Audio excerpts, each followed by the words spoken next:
জুলাই আগস্টে সংঘটিত গণহত্যার ঘটনায় মানবতাবিরোধী অপরাধের বিচার আন্তর্জাতিক অপরাধ ট্রাইব্যুনালেই হবে। ট্রাইব্যুনালের এখতিয়ার চ্যালেঞ্জ করে জুলাই আগস্ট গণহত্যার মামলায় গ্রেফতার আসামি এনটিএমসির সাবেক মহাপরিচালক অবসরপ্রাপ্ত মেজর জেনারেল জিয়াউল আহসানের আবেদন আজ খারিজ করে দিয়েছেন ট্রাইব্যুনাল। একই সঙ্গে তাকে মামলা থেকে অব্যাহতি দেওয়ার আবেদনটিও খারিজ করা হয়েছে। এ বিষয়ে চিফ প্রসিকিউটর মোহাম্মদ তাজুল ইসলাম বলেন, ট্রাইব্যুনালের এখতিয়ার ও ট্রাইব্যুনাল আইন সংশোধন করে জারি করা অধ্যাদেশ চ্যালেঞ্জ করলে তা করতে হবে সাংবিধানিক আদালতে।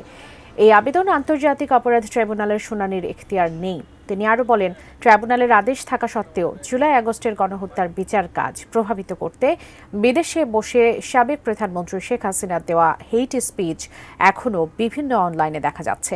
এ বিষয়ে প্রয়োজনীয় ব্যবস্থা নেওয়া হবে।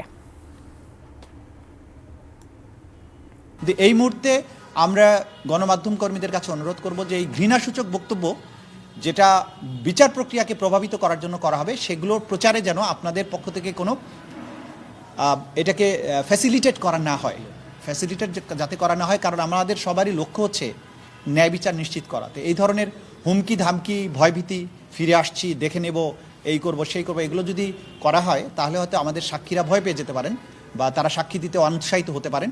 সেই জন্য আমরা এই ন্যায় বিচার প্রক্রিয়াটাকে সুরক্ষিত রাখার জন্য এই ব্যাপারে আপনাদের সবারই দায়িত্বশীল ভূমিকা আশা করছি।